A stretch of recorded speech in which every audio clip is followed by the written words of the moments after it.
Now, one of the really cool things about the cloud is we have almost limitless storage, right? So we don't have to maintain that infrastructure. As much storage as we want, we can use in the cloud, as long as we're willing to pay for it. The other really cool thing about the cloud is that we can share data in the cloud, and we can use these storage platforms to combine and aggregate our data into one giant cloud storage mechanism. What that means is that our data, rather than being siloed within our organization, we can put it out in the cloud and have it all kind of swimming in the same pool, and we can start getting context between different data points. We can start comparing data, we can start aggregating data, and see how the data fits together. And the cloud gives us tools that allow us to do that. Now, these are all certainly things you can do internally. You don't necessarily have to be on the cloud to do that. But the public cloud offers all kinds of new possibilities for how we can use that data across organizational boundaries, and it sort of peels away some of those layers that we have with traditional IT service delivery. I work in healthcare, and we're starting to see some of this in healthcare.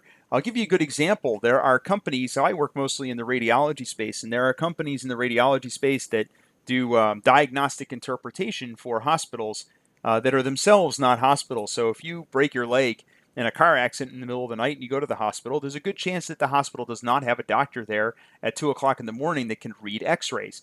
So instead, they send them electronically to a doctor at a central reading center that hires doctors to work all night long.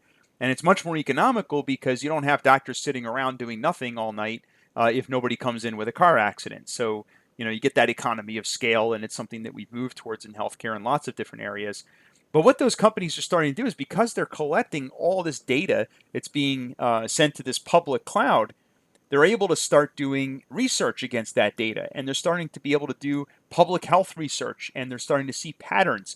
Now if they're doing a lot of X-rays in a certain region and they have certain results, you can actually start to see patterns emerge in real time, and you can identify that and send alerts to say, hey, there's an outbreak of pneumonia in this certain area for whatever reason, or Legionnaire's disease, or who knows, right?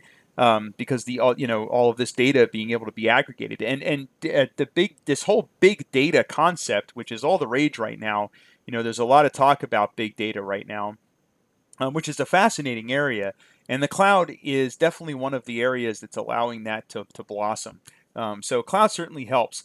If you want to take advantage of big data, it's important to think about metadata. Make sure that your data has strong metadata so that it can be classified, so it can be searched, so it can be sorted, so that it has context. So metadata becomes very important. Basically, metadata is data about the data. So metadata, take for example with a camera. If you take a picture with a digital camera, there's nothing in a picture that tells you exactly what type of camera was used, where the photo was taken. You can probably discern some of that from looking in the photo, but it's really kind of guesswork.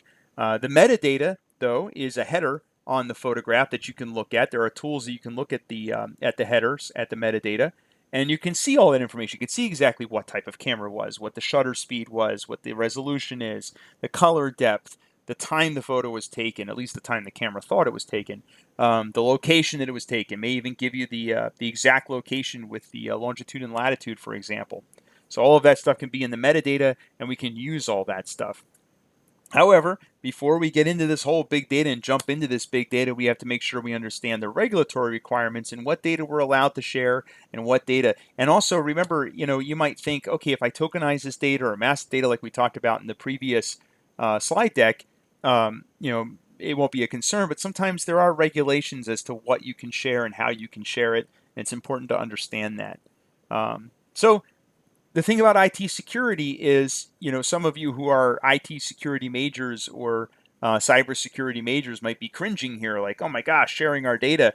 But remember, one of the pillars of, or I'm sorry, one of the underlying goals of IT security is availability, and this comes to availability. If there's a good business case to do this, either it benefits the industry or society, then maybe availability is a good thing.